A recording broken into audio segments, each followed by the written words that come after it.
오늘은 세례 요한을 본받아라는 제목으로 하나님 말씀 증거하도록 하겠습니다.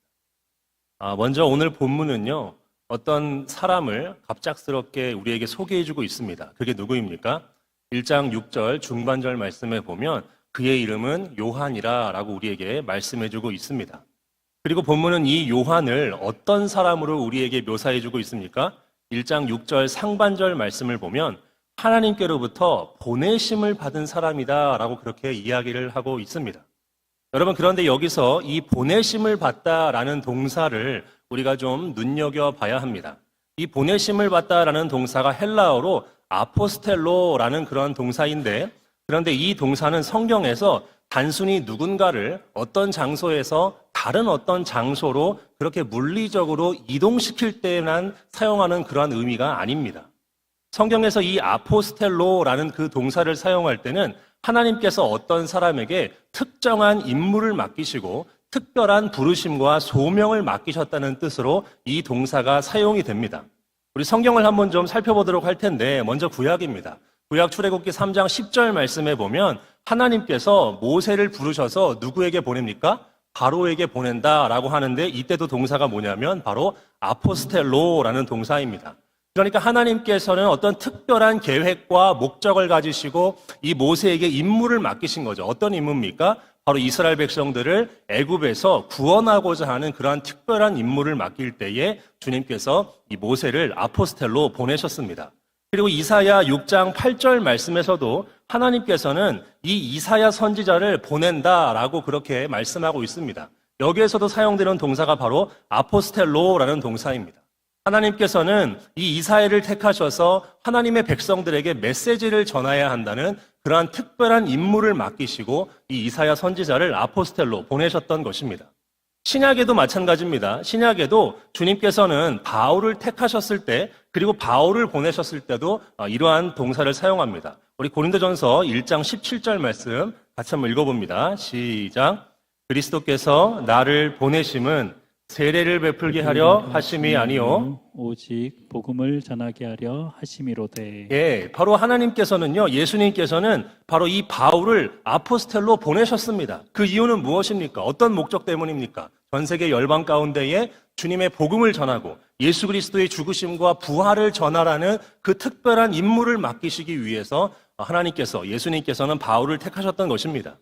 바울뿐만 아니라 주님께서는 사도들을 지칭하실 때도 이 동사의 명사형인 아포스톨로스라는 그 단어를 사용한다는 것입니다. 그러므로 주님께서 모세를 부르셨고, 그리고 또 이사야를 부르셨고, 그리고 바울과 사도를 부르셨듯이 오늘 본문에서 세례 요한을 부르시고 계신 것입니다.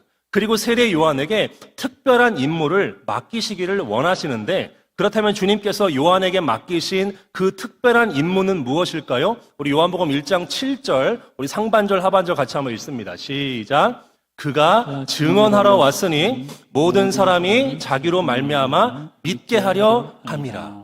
하나님께서 세례 요한을 아포스텔로 보내셨는데, 그 보내고서 어떤 임무를 주셨냐면 바로 믿게 한다는 거예요. 증언을 통해서 믿게 한다는 것입니다. 누구를 믿게 하는 거죠? 1장 7절 중간에 보시면 곧 뭐에 대하여 증언하고? 빛에 대하여 증언한다는 것입니다. 여러분, 이 빛은 무엇일까요? 세례 요한은 이 빛을 전하라고, 이 빛을 증거하라고 부름받았는데, 이 빛이 무엇인지가 앞선 본문에 나와 있습니다. 우리 요한복음 1장 1절부터 5절도 좀 길지만 한번 읽어봅니다. 시작. 태초에 말씀이 계셨다. 그 말씀은 하나님과 함께 계셨다. 그 말씀은 하나님이셨다. 그는 태초에 하나님과 함께 계셨다. 모든 것이 그로 말미암아 창조되었으니 그가 없이 창조된 것은 하나도 없다. 창조된 것은 그에게서 생명을 얻었으니 그 생명은 사람들의 빛이었다. 그 빛이 어둠 속에서 비치니 어둠이 그 빛을 이기지 못하였다. 받아들이지 못하였다. 여러분, 이 말씀이 무슨 의미입니까? 바로 빛은 태초부터 계셨던 말씀입니다. 창조 이전에 하나님 아버지와 함께 하시고, 하나님 아버지와 그 함께 하시고 서로를 향하시며 깊은 관계 속에서 상호 내주, 상호 침투, 상호 교류하셨던 그 말씀 되신 예수 그리스도가 바로 빛이십니다. 이분은 온 우주의 창조자로서 인간을 포함한 모든 피조물에게 생명을 주시는 분이십니다. 그래서 어둠 가운데 있는 인간들에게도 영원한 생명의 은혜를 주시고자 이 땅에 빛으로 오셔서 어둠 가운데 있는 자들을 비추셨습니다. 그런데 인간들은 이 빛 대신 예수님을 받아들이지 않았습니다. 그래서 하나님께서는 이 세례 요한을 부르셔서 이 세례 요한을 택하시고 그리고 보내셔서 아포스텔로 하셔서 이 빛 대신 예수 그리스도를 받아들이지 않는 그 세상에 그분을 증언하게 하신 것입니다. 그리고 오늘 본문 15절에는 이 세례 요한의 증언에 대한 내용이 나옵니다. 바로 빛에 대한 증언입니다. 우리 15절 말씀도 같이 한번 읽어보겠습니다. 시작.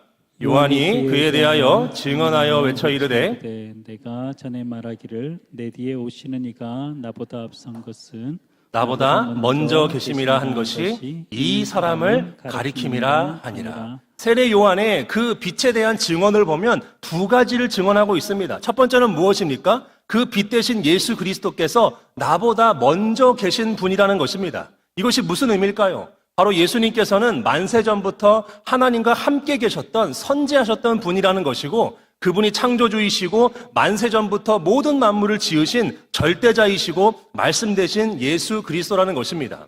그리고 두 번째는 무엇입니까? 그 빛 대신 예수님께서 무엇이 되셨습니까? 바로 사람이 되셨다는 것입니다. 이분이 이 세상을 고치고 그리고 이 세상을 새롭게 창조하기 위해서 사람의 몸을 입고 이 땅에 내려오셨다는 거죠. 자신을 배반한 자들을 구원하기 위해 절대자께서 친히 이 땅에 성육신하신 것입니다. 그러므로 하나님께서는 인생들을 구원하고 세상을 회복시키기 위해 이 땅에 오신 그 빛이신 예수 그리스도를 세상 사람들이 받아들이게 하려고 믿게 하려고 세례 요한을 보내셔서 빛이신 예수 그리스도를 전하게 하셨다는 것이 오늘 본문의 메시지입니다. 우리는 여기서 한 가지 기억해야 할 교훈이 있습니다. 그것은 바로 주님께서는 요한만 보내신 것이 아니라는 것입니다. 주님께서는 저와 여러분, 우리 모두 또한 보내셨다는 사실을 여러분들이 기억하시길 바랍니다. 주님께서는 세례 요한을 이 땅에 빛 대신 그리스도를 전하고 그분으로 말미암는 생명을 증거하기 위해 세상에 보내셨듯이 우리들도 여러분들도 특별한 목적을 가지고 이 땅에 보내셨습니다. 우리 마태복음 10장 16절 말씀 같이 한번 읽어봅니다. 시작. 보라, 내가 너희를 보냄이 양을 이리 가운데로 보냄과 같도다. 내가 너희를 보냄이, 여기서 너희는 누굽니까? 예수님 믿는 제자들입니다. 그런데 여기에서도 그 보내다 동사가 아포스텔로라는 동사예요. 그렇기 때문에 이 제자들, 사도들, 이사야, 세례 요한 이런 사람들만 보낸 것이 아니라 예수님을 믿는 우리들도 주님께서 보내셨음을 여러분들이 믿으시기를 바랍니다. 그렇다면 여러분, 하나님께서 우리를 부르셨다면 그리고 우리를 보내셨다면 우리를 보내신 그 목적과 우리 각자에게 맡기신 특별한 임무가 있지 않겠습니까? 그것은 무엇일까요? 저도 잘 모릅니다. 그건 저마다 달라요. 너무나도 다양한 사명과 부르심들이 우리에게는 있어요. 저는 여러분 각자를 향하신 주님의 특별한 계획을 잘 모릅니다. 그래서 주님을 믿는 믿음 안에서 여러분들 스스로가 주님과 독대하시면서 자신의 부르신 목적과 부르심을 찾아야 합니다. 그런데 여러분, 모든 그리스도인들에게 공통된 부르심과 그리고 공통된 임무와 사명이 두 가지가 있습니다. 첫 번째는 무엇이냐면 바로 복음을 전하는 것입니다. 우리 베드로전서 2장 9절 말씀 같이 한번 읽어봅니다. 시작. 그러나 여러분은 택하심을 받은 족속이요 왕과 같은 제사장들이요 거룩한 민족이요 하나님의 소유가 된 백성입니다. 그래서 여러분을 어둠에서 불러내어 자기의 놀라운 빛 가운데로 인도하신 분의 업적을 여러분이 선포하는 것입니다. 우리 믿는 자들은 택하신 족속이고 왕과 같은 제사장들입니다. 거룩한 민족이에요. 하나님의 소유가 된 백성입니다. 그런데 우리를 이렇게 부르신 이유가 뭐냐면 바로 어두움 가운데서 불러내신 그분, 그 빛 대신 예수님을 그 많은 사람들에게 선포하는 것, 복음을 전하는 것, 이것이 우리의 임무라는 것입니다. 그리고 둘째는요, 우리 창세기 18장 19절에 나옵니다. 우리 같이 한번 또 읽어봅니다. 시작. 내가 그로 그 자식과 권속에게 명하여 여호와의 도를 지켜 의와 공도를 행하게 하려고 그를 택하였나니 이는 나 여호와가 아브라함에게 대하여 말한 일을 이루려 함이니라. 둘째는 무엇입니까? 바로 의와 공도를 따라 행하는 것입니다. 바로 정의와 공의를 행하는 거예요. 히브리어로는 미슈파트와 체다카입니다. 모든 뒤틀려지고 망가진 사회 질서를 바로잡고 그리고 모든 관계적인 의의를 바로잡는 것, 이것을 위해서 우리가 부름받고 이것이 하나님께서 우리에게 주신 임무라는 것입니다. 저는 오늘날의 성도들이 이 아주 단순한 두 가지 임무, 이것이 우리의 정체성이 되어야 된다고 믿습니다. 우리의 마음만 따뜻해지고 뭔가 우리에게 유익이 되는 그러한 메시지가 아니라 하나님이 우리를 택하시고 본질적으로 우리를 세우신 그 두 가지 이유, 바로 복음을 전하고 이 세상을 바로잡는 일이라는 것이에요. 우리의 기초적인 정체성, 우리의 신앙인의 기초적인 정체성은 하나님께서 우리를 보내셨다는 이 중요한 사실에 토대를 두어야 한다는 것입니다.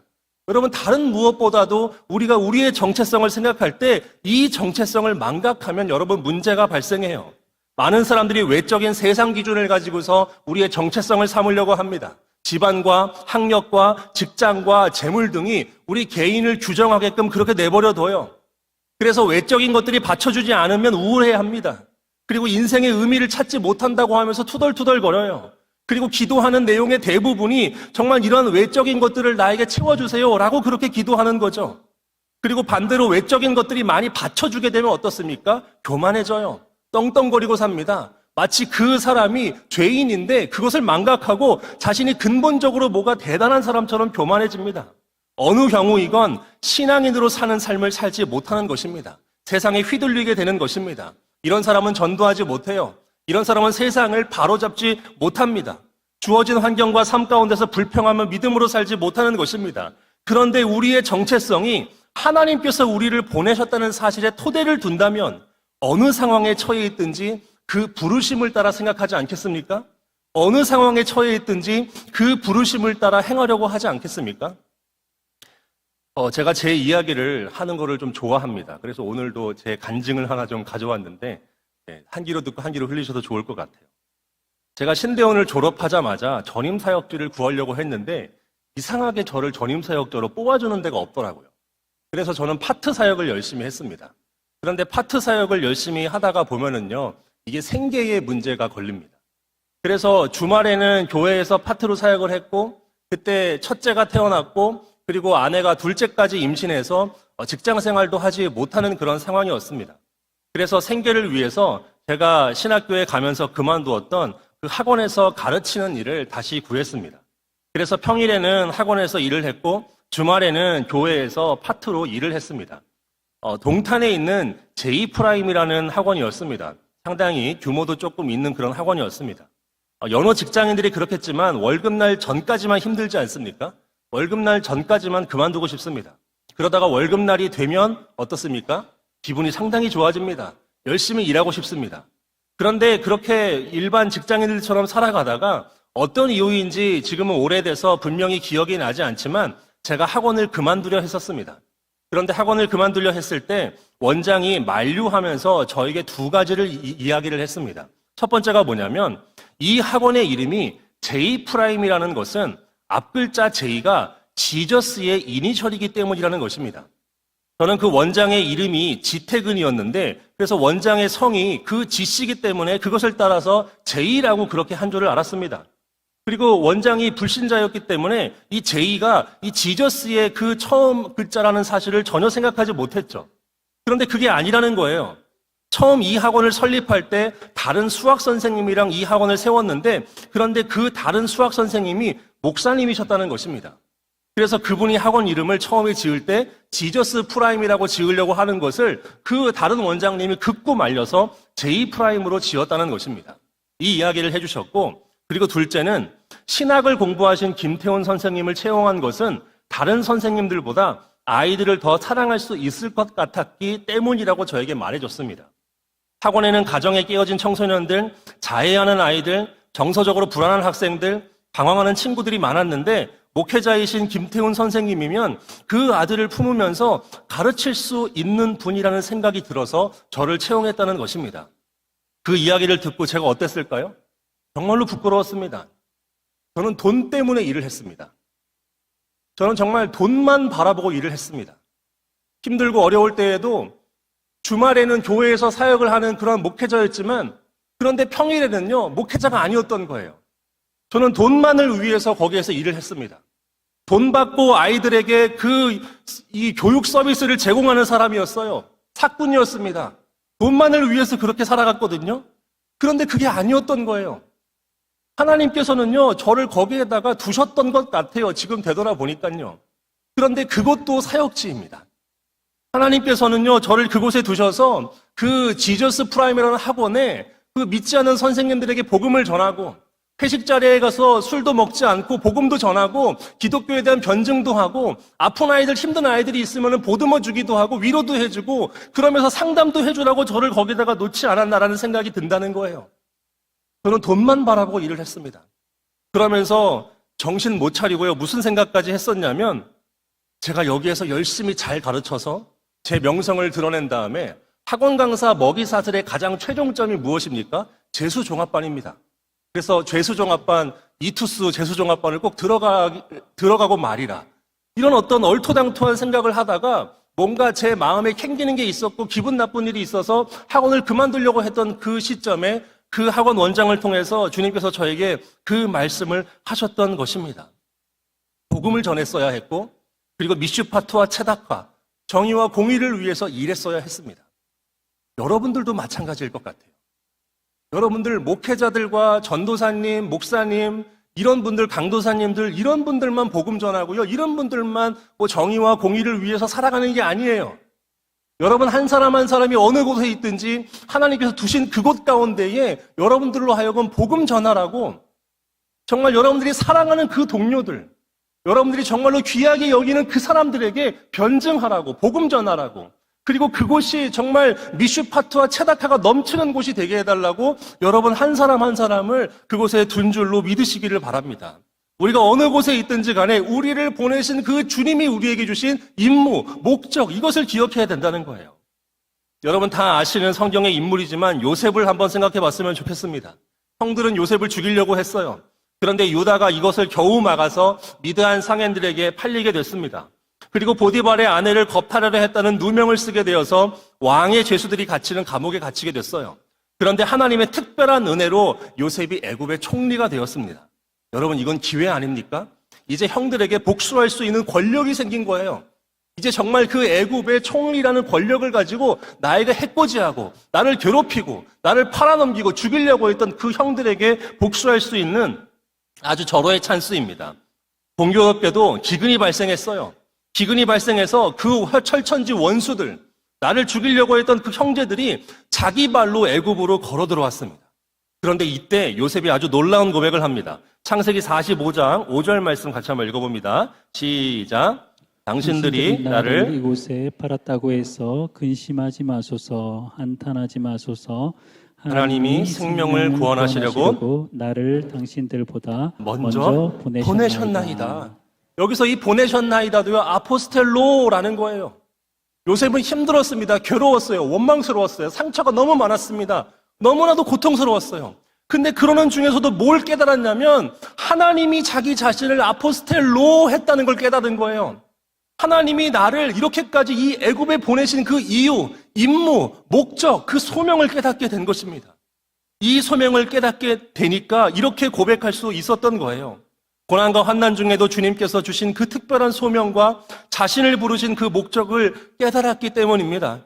아버지와 형제들뿐만 아니라 온 세상을 기근 가운데서 구원하시려는 그 온 세상에 미슈파트와 체다카를 행하시려는 그 하나님의 계획에 전적으로 공감하게 된 거예요. 그래서 형들을 용서할 수 있고 모든 것을 하나님의 시각에서 해석할 수 있었던 것입니다. 저는 성도님들만이 아니라 오늘날의 목사님들과 한국교회도 보냄받은 부르심과 소명을 회복하기를 바랍니다. 저도 종종 친구들을 만나거든요. 동기 목사님들을 만납니다. 그러면 긍정적인 이야기를 많이 할까요? 부정적인 이야기를 많이 할까요? 너무나도 부정적인 이야기를 많이 합니다. 너무나도 부정적이를 많이 하고 이야기를 많이 하고 걱정하고 한숨 쉬고 미래를 어떻게 해야 될지 정말로 그런 생각들을 많이 해요. 이해합니다. 저도 물론 그래요. 그러면서 이렇게 생각을 하시는 것 같아요. 물론 정말 명시적으로 그렇게 언급하지는 않지만 비판하시면서 이런 생각을 하시는 것 같아요. 이제 전도하는 시대는 끝났다. 성도들도 전도하기 싫어한다. 그리고 전도한다고 아무도 교회에 오지 않는다. 한국 교회의 신뢰가 땅에 떨어졌고 무슨 체다카와 뮤슈파트냐, 무슨 정의와 공의냐, 점점 교회는 위축되어 가고 있다. 아무도 교회를 쳐다보지 않는다. 이런 생각을 암암리에 동의하고 있는 것처럼 그렇게 느껴집니다. 그런데 여러분 정말 그렇게 생각되십니까? 여러분들도 여러분의 그 속에 표현을 하지 않지만 그리고 구원받아야 되니까 천국 가야 되니까 매주마다 자리는 지키고 있지만 여러분의 그 깊숙한 곳에서는 여러분들도 이렇게 부정적인 생각을 하지 않으십니까? 아유, 전도는 그냥 뭐 연례 행사 정도로 뭐 그냥 어디 휴지 같은 거나 조금 나눠주고 그리고 많은 거지. 그걸로 다 나의 그 전도의 의무를 다 퉁치는 거지. 그러면서 부정적인 그러한 생각 가운데 여러분들도 그 속에 깊은 곳에 그렇게 생각하지 않습니까? 그런데 제가 이 티모시 켈러라는 목사님의 책을 읽다가 어떤 한 본문을 만났는데 정말 제 머리를 망치로 맞은 것과 같은 그러한 어떤 영향을 저에게 주었습니다. 제가 인용을 좀 해왔는데 띄워주시면은 제가 읽고 여러분들은 눈으로 읽으시면 좋겠습니다. 20세기가 될 때까지 비서구권, 비기독교 국가에서 기독교 인구가 급속도로 증가하는 부흥은 한국에서 장로교를 중심으로 부흥이 일어났고 1930년대에는 동아프리카 지역에서 성공회가 주축이 되어 부흥이 일어났다. 중세시대의 수도원을 중심으로 확산된 갱신운동도 그전에는 일어난 적이 없었고 종교개혁도 그전에는 일어난 적이 없는 역사였다. 대각성도 마찬가지로 전례가 없는 사건이었다. 탈기독교 시대, 바로 포스트 모던 시대입니다. 오늘날 시대예요. 이 오늘날 시대에도 아직 한 번도 기독교 부흥이 일어나지 않았다는 거예요. 그러나 모든 위대한 일은 전례 없이 일어나는 것입니다. 그러면서 예수님의 말씀을 인용하는데 우리 노란색 말씀 보이시죠? 우리 같이 한번 읽어봅니다. 시작. 내가 교회를 세우리니 음부의 권세가 이기지 못하리라 하면서 그 마지막에 어떤 말씀을 덧붙입니까? 이 약속에는 유통기한이 없대요. 이 말씀은 상에서 버리지 않습니다. 이 말씀에는 유통기한이 없어요. 우리가 정말로 이 말씀을 믿는다면 내가 교회를 세우리니 하나님이 예수님이 교회를 세운다는 정말 사실을 정말로 믿고 음부의 권세, 세상의 권세, 포스트 모던의 권세, 그런 어떤 극단적인 오늘날의 그러한 분위기들의 권세, 이것이 교회를 이기지 못한다는 거예요. 그리고 이 약속에는 유통기한이 없습니다. 마감기한이 없는 거예요. 영원하다는 것입니다. 정말 이 말씀이 너무나도 강력하게 제 머리를 쳤어요. 현실만 바라본 거예요. 상황만 바라본 거예요. 말씀을 믿지 않은 겁니다. 성경을 읽지 않은 거예요. 하나님께 집중을 하지 않는 거예요. 하나님을 믿지 않는 것입니다. 그런데 여러분, 이 말씀은 살아있습니다. 지금도 팔팔 뛰고 있어요. 지금도 펄럭펄럭 뛰고 있습니다. 주님께서는요, 언젠가는 또 이 암울한 시대에도 부흥을 일으키실 거예요. 그게 오늘날 교회의 역사입니다. 오늘날 인류의 역사예요. 중세 때도요, 흑암이에요. 어둠입니다. 암흑의 시대라고 합니다. 그런데 그때에도 종교개혁을 일으키신 분이 바로 하나님이십니다. 여러분, 개혁은요, 인간 때문에 일어나는 것이 아니라 하나님이 개혁하십니다. 우리 같이 한번 따라합니다. 하나님께서 하나님의 개혁을 행하신다. 인간은 원래 소망이 없습니다. 현실은 소망이 없어요. 하나님이 하신다는 거예요. 우리 두 번째로 에베소서 1장 23절 말씀도 같이 읽어봅니다. 시작. 교회는 그의 몸이니 만물 안에서 만물을 충만하게 하시는 이의 충만함이니라. 교회는 그의 몸이고요. 이 교회가 만물, 모든 피조 세계를 어떻게 합니까? 충만케 한다는 거예요. 포이에오라는 동사입니다. 이 동사는 완성에 이르게 한다는 거죠. 죄 때문에 뒤틀려지고 망가진 것들에서 그 죄를 제거하고 하나님이 원래 의도하셨던 완성으로 하게끔 만드는데 무엇이 그렇게 한다고요? 교회가 그렇게 한다는 거예요. 그러니까 교회가 잘 돼야 세상도 잘 되는 거예요. 교회가 거룩하고 교회가 힘이 있으면 세상도 힘이 있게 되는 것입니다. 여러분, 이 말씀 믿으십니까? 이 말씀을 우리가 믿고 나아가는 거예요. 예수 믿는 게 법원 부수는 게 아닙니다, 여러분. 예수 믿는 거는요, 정말로 하나님을 믿는 믿음 안에서 이 말씀을 믿고 정말 만물을 갱신하고 회복시키는 그것. 여러분, 이 말씀도요, 죽지 않아요. 유통기한이 없습니다. 이 말씀은 영원합니다. 그러므로 여러분, 우리의 현실에 산적해 있는 여러 가지 그 문제들 때문에 힘들어하는 거 저 압니다. 여러분, 어려운 현실 가운데 우리의 생계를 위해서 열심히 사는 거 너무나 중요하다고 생각해요. 그런데 여러분, 그럼에도 불구하고 주님께서 우리 각자를 보내셨다는 사실 또한 잊지 마시기를 주님의 이름으로 축복합니다. 주님께서는 우리를 통해 예수님을 믿게 하시고 세상을 바로잡기를 원하십니다. 그러한 우리 서산제일 장로교회 성도님들이 다 되시기를 주님의 이름으로 축복합니다. 그리고 한 가지만 더 짧게 살펴보고 오늘 말씀을 맺도록 하겠습니다. 오늘 본문에는 직접적으로 나와 있는 내용은 아니지만 세례 요한이 자신을 보내신 하나님의 임무를 이루기 위해서 어떤 삶을 살았는지를 한번 좀 살펴보려고 합니다. 세례 요한은 두 가지 특징적인 삶을 살았는데 첫 번째는 그 공간 복음에 있는 내용을 살펴볼 때 세례 요한은 매우 경건한 삶을 살았습니다. 누가복음 1장 80절 말씀에 보면 세례 요한이 어려서부터 어디에 살았다고 합니까? 광야에 살았다고 해요. 영어 성경에는 와일더니스라고 되어 있습니다. 그런데 같은 누가복음 5장을 보면은요, 5장 16절 말씀에 보면 광야는 어떤 장소일까요? 우리 같이 한번 읽어봅니다. 시작. 그러나 예수께서는 외딴 데로 물러가서 기도하셨다. 여기서 예수님께서 외딴 데로 물러가셨다고 하는데 이게 광야입니다. 영어 성경에 보면은 와일더니스라고 되어 있는 거예요. 그러니까 광야는 뭐 하는 장소예요? 기도하는 장소입니다. 그러니까 세례 요한이 광야에서 뭘 했는지 명시적으로 언급되어 있지는 않지만 우리가 누가복음의 여러 어휘와 그러한 문맥들을 통해서 추론해 볼 때 어려서부터 광야에서 살면서 그 하나님과 독대하고 기도하는 시간을 가졌다는 것입니다. 그리고 또 마가복음 말씀을 보면은요, 마가복음 1장 6절 말씀을 보시면은 세례 요한의 패션이 어떻습니까? 뭘 입고 있었어요? 낙타털 옷을 입고 있고 허리에는 뭘 띠고 있었죠? 가죽띠를 띠고 있었습니다.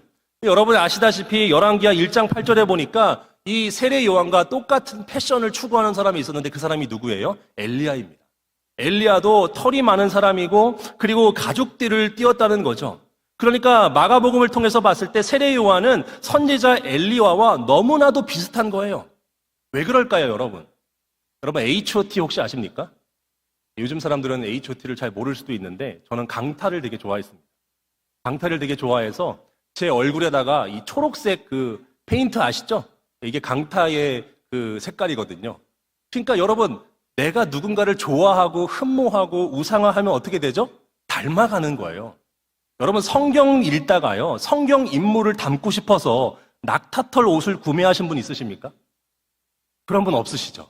근데 만약에 그런 분이 있다면 정말로 성경을 사랑하고 정말로 성경을 자기 자신에게 적용하는 사람이 아닐까요? 누가복음 1장 17절 말씀에 보면은요, 세례 요한은 어려서부터 그의 부모님을 통해서 너는 엘리야다. 너는 엘리야의 심령과 능력을 가지고 주님의 길을 예비하는 자가 될 거다라고 그렇게 말씀을 전했습니다. 그리고 나서 세례 요한은 아마 어려서부터 성경을 열심히 읽었던 것 같아요. 그러다가 그 엘리야의 삶을 탐독하고 엘리야가 누구인지 엘리야의 패션과 엘리야의 모든 것들을 자기 자신에게 적용하고 그 엘리야를 정말 나의 어떤 그러한 이 스승처럼 따르면서 그 말씀을 통해서 그렇게 살았다는 거예요. 또 마가복음 1장 6절 하반절 말씀에 보니까 이 세례 요한이 주식이 있는데 그 주식이 뭐죠? 메뚜기입니다.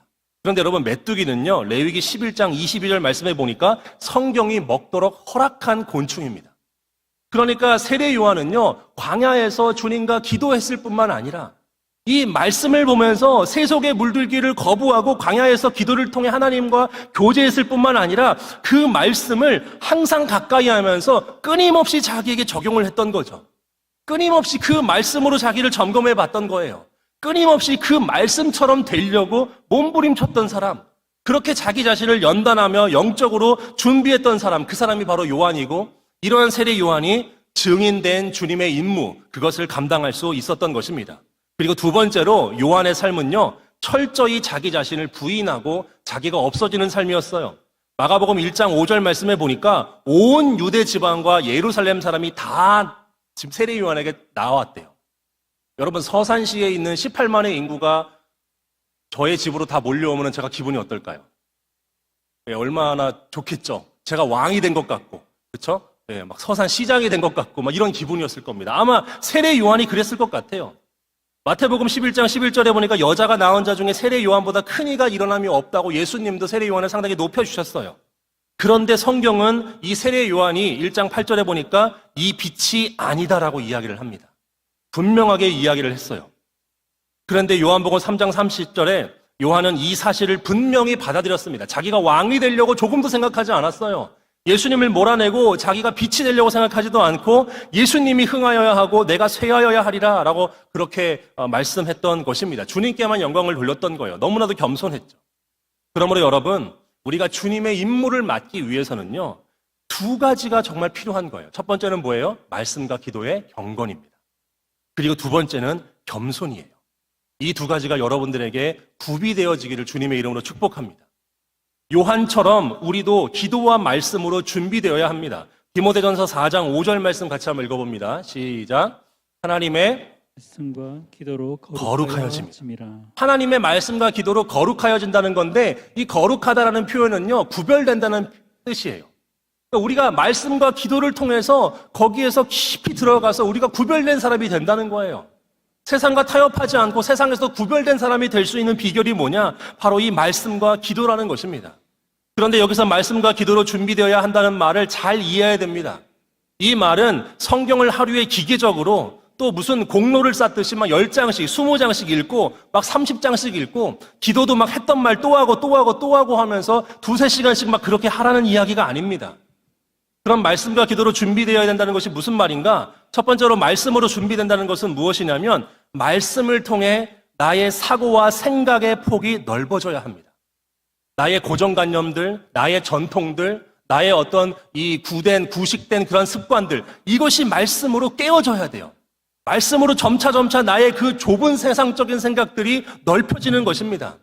그리고 솔라 스크립추아, 어떤 그 특정 본문만이 아니라 전체 성경, 토탈 스크립추라로 형성되어야 된다는 거예요.